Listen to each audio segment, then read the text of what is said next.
और ये रूबीनी ये सादे पैर मिट्टी क्यों जागा ने क्या करना है मिट्टी पिछली दफा मैंने को कुत्ता बुलाया ये ठीक किवे थे गन आज इन हाल में ओ हशर करे नहीं यार दुनिया याद करे सी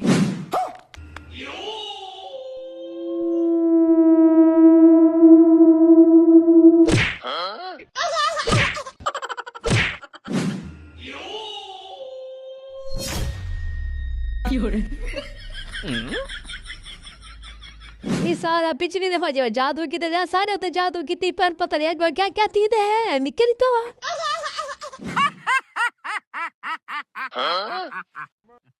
सकीनी तैं 70 साल चिल्ला कट्या होसी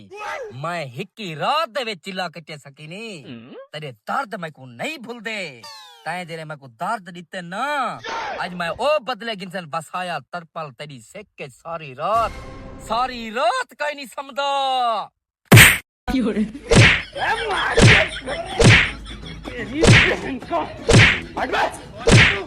बसायो इन्हें दा ओ काम कर इन्हें दी हड्डी हाल बने इन्हें के बुझे मरवा तू बुझे तो हुक्म कर जल्दी बदमाश हुक्म कर इन्हें की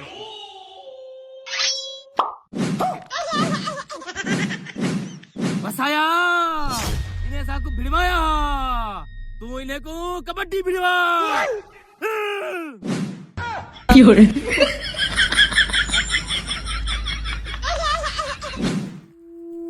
सकीनी मेरी गाल सुन दी खड़ी तैं साकू घीलिया हा कान पकड़वा के अपने किलो सजा आवी लेकिन तू कल्टा मार के 5.5 मिनट के पहले पहुंच ये क्या है रोम भाइयों ए यार सकीनी चा सही है का है ना वसाया तो सामने लाल चंगा नहीं किता तू सामने करे को नहीं बा सकते है काय स्थान करा मेरे उते मैं को जिंदा ना छुड़ाए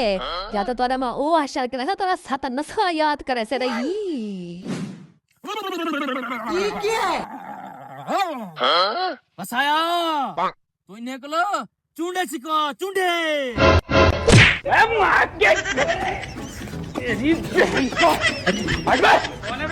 बसाया ने पिले भाषा को कुत्ता बड़ा है कुत्ता 70 रूड़ी फिरे आसे